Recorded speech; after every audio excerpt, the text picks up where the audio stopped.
Well, welcome back, everybody. This is Jessica Becker talking to you here from Human Powered. I'm sitting down with Jen Rubin, the former Love Wisconsin producer, and we have a guest with us today, BJ Hollars, who I'm going to let introduce himself. But we all know each other from years of working together, and so we're really excited to be talking about why the public humanities matter and what BJ is up to in Eau Claire and all the ways that our work together we think has had an impact in Wisconsin. So, welcome, BJ and Jen. Great to be back with you. Yeah, I'm excited. And this is VJ, you're our first guest that is not the executive director of Wisconsin Humanities. And there's really just no one better for us to talk to right now just because of the work you do and the energy you bring to this work. So excited to talk to you. Oh, well, thank you so much. I'm just seeing your faces, hearing your voices. It's a real boon for me. So I'm just so grateful to chat with you. Can you just take a second to introduce yourself? Yep, of course. My name is BJ Hollers. I'm a writer, professor, and documentarian. So there's a lot we want to talk about, but I was thinking about, I actually went through my email inbox because I do think you and I connected before I started working at Love Wisconsin in 2020. It was around storytelling or something, but I could that was in 2019. But really we started working together in 2020, and I think you're one of the first people I reached out to for some ideas of who we might want to do stories on. But we really worked on that series that you did, that book that the Wisconsin Historical Society Press published called Hope is the Thing. And so it was during the pandemic, and I think we were all looking for ways to, like, how can we connect and get inspiration from each other during this time. And so can you just talk a little bit about that book and the quote you took your title from? Yeah, of course, of course. So the book you're referencing, of course, is "Hope Is the Thing." Came out shortly after the pandemic began. The title comes from a Emily Dickinson quote: "Hope is the thing with feathers." I think it was during that kind of very difficult first COVID summer where, Hmm. it's June, it's July, no one quite knows what to do with themselves. I find myself like mowing my lawn constantly, like I'm always outside. And I remember vividly mowing my lawn, watching the kids play outside. Everyone's always outside because no one wants to be cramped inside where the germs are. And it just kind of occurred to me like we are all in desperate need of something. We want to connect. So how it all began was I through the Chippewa Valley Writers Guild, which I run here in the western side of the state, I just put out a call, where do you find your hope during this time? And I was stunned by the response. People I hadn't heard from in years, former students, former teachers, people I'd never met, they just kind of kept emailing me these 500-word responses of where they were finding hope, and they were extremely moving. So I was publishing one a day through the Chippewa Valley Writers Guild website. And then after a couple months of this, it occurred to me, we should make this more of a statewide thing. Where are Wisconsinites finding hope during this moment? And so it kind of grew from there. The final anthology has a very diverse group of writers from across the state, geographically, racially, economically, everything. And I think it really is kind of a cool snapshot of a difficult moment. Now, has the book sold 1 million copies? I don't think so. Yeah. It's a kind of a hard thing because it's almost like a time capsule of a really hard moment. I can't tell you how cool it is to occasionally get an email or hear from folks who were on the front line of COVID defenses here in the state who said, I kept that book on my bedside table every night. I read one and then I went to work the next morning. And so that was something that still gives me chills. Yeah, and the thing I think about, there's another quote about hope, and I can never find whose it is, but it's hope is a verb with its sleeves rolled up or something like Oh, that. I have heard And that. yeah, and what I love about that, and what your project made me think of at the time is like, yeah, like, you have to, you can't be passive with hope, right? And so I feel like that, you're able to use sort of the humanities, writing and storytelling to sort of, flex the muscle of hope and bring it to people. So I just think it's just, to me, it's like such a great example of what you can do. Oh, well, I mean, this speaks right to what we're talking about with the humanities as well. I think people are so quick to write off storytelling. They're so quick to think that's something that's like an indulgence of some variety. But throughout history, I'm thinking of the civil rights movement. I'm thinking of documentary film. I'm thinking of books. I'm thinking of Love Wisconsin. I mean, it's always the person. It's human powered. It's the people who got the stories and the stories that motivate and inspire the hope. So it all kind of comes full circle. But I think they're kind of, they have to work together or there's nothing there at all. You mentioned your documentary, so that's another way that we've worked together. Wisconsin Humanities was really proud to help support your Fireside Productions film, which tells the story of a really monumental moment in history in the Eau Claire region. Um, And I think it's, like you said, another example of the stories that matter in our communities. But another thing you did with this film is you brought people together. And to me, the public humanities, as we start to think about what does that even mean, these natural ways that humans come together are pretty important. I read something this morning in The Guardian about how it's the infrastructure that fosters relationships and experiences, not arguments that we make. And that infrastructure could look like anything from waiting areas for parents to mingle before school, a workplace union, or a public park. So it's these sort of opportunities for human interaction that are so important for how we get to know each other, build trust, and ultimately find common ground and understanding. And it's crucial in a democracy, right? Do you want to talk about how the movie was more than a movie? Oh, well, that's first of all, what a wonderful quotation. I love the idea of infrastructure, like the humanities build the mechanism that allow us to have the conversations, allow us to build the empathy and, support democracy. I mean, it's all there. I think we take the humanities for granted until they're gone, and then we find ourselves really up a creek. More directly to your question, yeah. What we were trying to do with the film was try to get, and I guess a bit of background, it's called When Rubber Hit the Road. It's the story of the 1991 closure of the tire plant here in Eau Claire. It was our major manufacturer. 1,500 jobs or so immediately vanished. It was an enormous blow to our regional economy. A lot of these workers, many of whom were kind of blue collar trade workers, not a lot of college education often, but made a great life for themselves, suddenly found themselves with no way to earn a living, feed their families. And so it was really a devastating moment. Spoiler alert, Eau Claire found a way to work together with a lot of folks, kind of built together in common cause, and people found their way forward. And hopefully, we're stronger and more diversified than ever. Having said that, so much of the film was about bringing people together. And what was cool about it is that a lot of these tire workers had felt like they had been completely forgotten. I mean, they pretty much built this town for 75 years. They were like a major player in what we were doing. They had people on every board. They were supporting the fire department and the local churches and the schools and helping with taxes in enormous ways, right? Then all of that evaporated, and suddenly it was like the memory of the tire workers evaporated as well. All we had was the big dusty building for a while, which was renovated later as well. So what was cool for us was we could bring them back together. We could honor these people, and kind of in the perfect moment for us, we kind of orchestrated a reunion in the old tire factory with all the former employees we could get a hold of. Probably 100 or so showed up. They hadn't been together in the same room in that way since the final day they shuttered the factory. And so the emotions, you can imagine the emotions of watching these people, many of whom are in their late 70s, early 80s, hugging, laughing, sharing stories, remembering each other's names. They call themselves the Rubberheads. But sadly, more and more of them are passing away. Just last week, a guy named Bill Hobley, who is featured in our film, passed away as well. And so we just feel so fortunate that we were able to bring them together and document their story before it was too late. You said one thing, Vita, that kind of resonate with me for this general conversation about public humanities and the defunding and all that, as you talked about how the memory evaporated, right? And so, like that's sort of part of what, we have a colleague, Chrissy, who talks about history harvests and things like that, right? And so to your point earlier, I don't remember what you exactly said, but that the idea that like this stuff is just sort of like a frivolous add-on when actually it's kind of the meat of life, right? And so I like how you said that.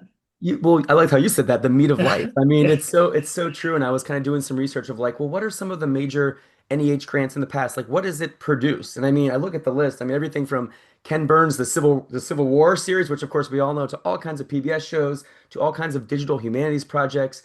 Millions of pieces of newspaper have been digitized. I mean, if what would provoke people or an administration to diminish American history, to find ways to not tell the story of our nation, for better or worse? It's hard to fathom that reality. And the other way I think about it a lot too, because I think the way that NEH often gets hit, or even Wisconsin Humanities, is like, well, it's just not a good bet. There's just no revenue coming in. But I mean, we were very fortunate to receive a major grant that's $10,000. We more than doubled, maybe tripled that in our own local community, going right back to the creative economy. That's $20,000 to $30,000 to our art center and to the hotels and the restaurants all around town.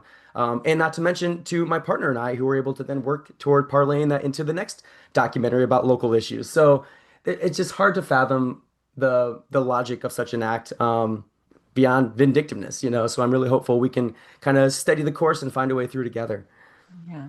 I mean, history tends to be one of the ways that we have access to that understanding of why this matters, right? People care about their own history and can get quite sort of engaged in any history of anything, that's really it sparks our curiosity. And I think, that's what makes us human is that we can think ahead and envision a future, but we also have the ability to learn from history and carry history and tell and share stories that is essentially that lineage, that history. History tends to be the easiest way to explain what are the humanities getting at. And you bring up this idea of evaporated history, and I think that's the scariest thing to me about it's not just taking away funding, but in this same movement is this idea that we can take away parts of history and just pretend, that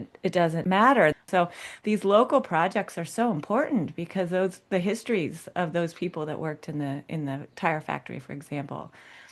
It feels terrible when your own history is evaporated.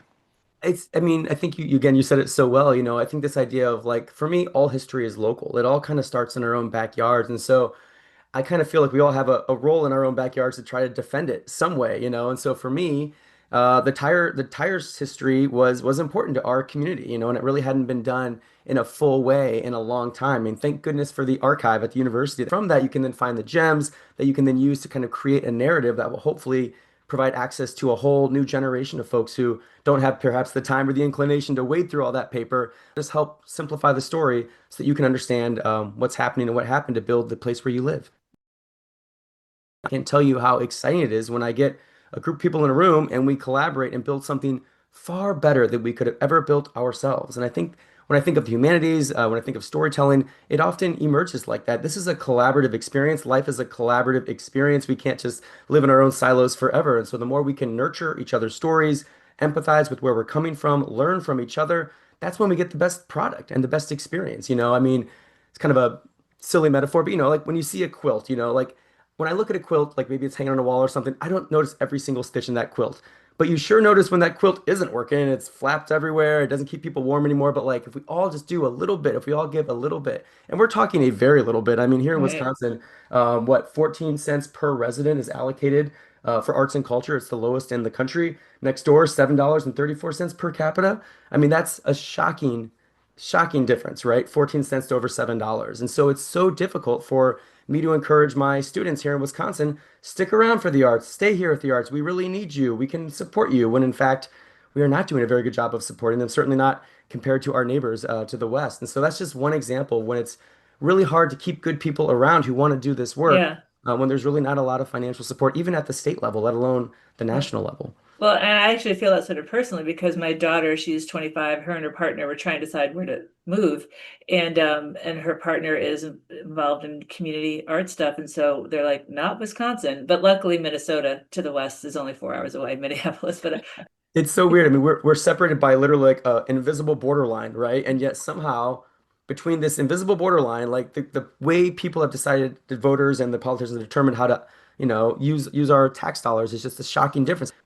I think this is a good lead into why the federal money actually matters, right? Because that federal money has kept Wisconsin, people don't know the statistic that we're so low in state funding because the federal money comes here. And Wisconsin Humanities is a requirement for receiving federal money from the National Endowment for the Humanities. So if we could just talk for a second about how this idea started. So there was this sort of notion in the mid 60s that a democracy required a culture of understanding where people were valuing this time to talk to each other and valuing different ways of connecting with history and better grappling with the issues that we're facing us as a country. And so that's when the first investment was started. The National Endowment for the Humanities and the National Endowment for the Arts were started in the 60s. And then from that, that recognition that actually to do that work, it had to happen on a very local level, and the state councils were founded to be recipients. And so that's why Wisconsin Humanities exists and all 55 other offices exist. And it's actually written into law that we have to be here as this sort of portal to receive the federal funds. So without Wisconsin Humanities, we actually can't get that money, even if the NEH returns to believing in its value. So that just makes a case for why the organization is important. But let's talk a little bit. That was a long-winded entry into. Let's talk a little bit about the that culture in the 60s and 70s that motivated people, congressional representatives on both sides of the line for the last over 50 years have agreed that it's important for Americans to be engaged and to have opportunities to talk. And what's changed and what does that mean? Oh boy, that's the million-dollar question. Yeah. And I really think about it in terms of what I see in the classroom and in my own friend groups and social circles. And what I hear from young people especially is we are exhausted and we are debt-ridden and we have to work 4 jobs just to pay for our education because state support of universities has gone dramatically in decline. I don't think that's necessarily true only of college students. I think young people everywhere are struggling to figure out how to balance life with work and anything beyond that can be hard. I think of community service. I'm a big fan of community service, but even asking my students to like attend a free literary event is often more than they can bear, let alone like, work at the local soup kitchen. And so it's just, I feel like the more people are forced into corners to look after themselves first because there's no other choice, the harder it is for them to then build the empathy to help the person across the street from them. And so there is just a breakdown and there's no, I'm not blaming them. I think they're absolutely right to look out for themselves and their futures. That is critical. But again, it diminishes the opportunity to support others. And I think that's a key component of what is missed when we're all, fighting for the same very small bone. Yeah, that breakdown of feeling supported by the place that you call home, feeling supported by your country or your politicians, really. If you don't feel supported, then it's a lot harder to take the time to think more deeply and to connect with other people. So I think your question was kind of what was happening in the 1970s, right? And I think that just was a time of more collectivity, right? We were, however many years past a great society, the idea that government can do big things, that we should be ambitious in what we can do, which of course is what is, has been trying to be undone since then, and it is now, very successfully doing it. And so, so for the young folks, right, like my kids are in their 20s, like they didn't grow up at all with the idea of the Great Society. When I'm like, I sound like, oh, grandma, tell me another story, when I sort of talk to them about what can be done or what has been done. Because to your point, BJ, that's just not the reality. And it's funny because I was giving some readings recently about a book I wrote about Wisconsin for Kennedy, so about the 1960 primary in Wisconsin, and JFK is a big part of it. And of course, when you think of big ideas, when you think of going to the moon, you think of JFK. And so I was in a church basement in Sparta. I was giving a talk on this, and this gentleman in the back of the room says, why aren't we bold anymore? Why are there no more bold ideas? Why can't we ever take that moonshot together anymore? And it was interesting because I didn't have much of an answer, but just listening to this group of people who've been living in the same town together both sides of the aisle, just kind of commandeering that question and talking among themselves was really eye-opening because Yeah, I could feel the earnestness of everyone wanted to be on the same page for something big together. And they yeah. felt so exhausted by the divisiveness that instead has continued to crop up that gets in the way of those big ideas. And so I really felt a yearning in that room in Sparta, Wisconsin. I've got to think it's got to be beyond that room as well. Well, do you want to tell us a little bit about what you're working on now and where you are sort of finding hope in this moment and what you're excited about or feeling challenged with? What's going on now for you? I think the places where I'm finding joy is it's always in talking to people. It's always in the conversations. And so I'm working on a new documentary now with my film partner. It's called Kings of Kubb. Kubb, for those of you who are not familiar, is kind of a Norwegian Swedish lawn game that has made its way to Wisconsin in a very big way. Eau Claire is now the national headquarters. We have the national championship here every July, and so all year we've been following these 4 teams and many kind of other people surrounded in this Coob world. And just what's so surprising to me is it's primarily a male sport. Primarily kind of middle-aged men play this, but certainly women are on the rise. They are coming up strong, certainly for this national championship coming up. But what we love about this is so many of the men have told us like they could not find an outlet for connection, for fellowship. I mean, yeah, you go to the bar, yeah, you watch the game, but that's not what these people wanted. They wanted to participate, they wanted to connect in a big way. I always joke, but it's kind of true. I've never seen more middle-aged men hug or cry, and that happens every tournament, almost every round. Like it is so much emotional outpouring. I think people again are so desperate for the connection, and so if that connection means you throw some wood and other pieces of wood for a couple hours a week, they're grateful for it. And so for me, it's just proof of if you get people together in common cause, and I'm not talking politically, just like these are people with very diverse perspectives on everything who come together to see who can play this game the best. Excuse me, who can play this sport the best. That's all that matters, you know, and they can connect over that and they can find ways to connect beyond that as a result of the trust they built on the pitch. So it's kind of cool to see how a simple game, as many of them call it, has become just a way of life that I think is an example for how the rest of us can come together. Yeah, I like that. That's a great way, I think, to sort of like, end this interview, which is just to think about, what are the things that we can be relational with in our communities, right? Like, whatever it is. I mean, that I've always been a believer in that. Like whatever random thing you're into, just find those random people too. Like I'm on this bagel quest right now. I can't tell you how many conversations I've had with people about like wanting to tell me what their go-to bagel is, right? And like, so there's just like we all just want whatever that thing is, like to just sort of really dig into it. So, well, BJ, first of all, I'll speak for myself, but I think talking to you, this first of all, just your general energy level has really brought up my energy for the day. So thank you. And I just love this chance to get to, let other people hear you talk about how you go about this work in Eau Claire. Well, you all are just the best. I'm so grateful for your past service and hopefully future service as well to the humanities and the many ways you touch our lives. And I don't think our state fully recognizes all the work y'all have done and continue to do. But please keep doing it as best you can. We're all buoyed by all the work you do. Thank you so much. I want to end going back to what I was quoting before from the Guardian in Australia, that it says basically it's really not about persuasion. It's not the conversation itself. It's the relationship that really touches people and changes people and is the culture of the culture that we want to nurture. It's about relationships. So that I think is what you're describing in the on the pitch. Thanks for being here with us. It's been a joy to talk to you. Thank you. Thank you both so much. Have a great day. Well, that was a fun conversation, Jessica. For people listening, we've recorded this at 10 o'clock on Monday. Today is officially our last day. And Jessica and I were both like a little frazzled going into it. But Jessica, first of all, I'm proud of us because we each brought a quote into that interview. Like, so yeah. So of course, talking to BJ was great.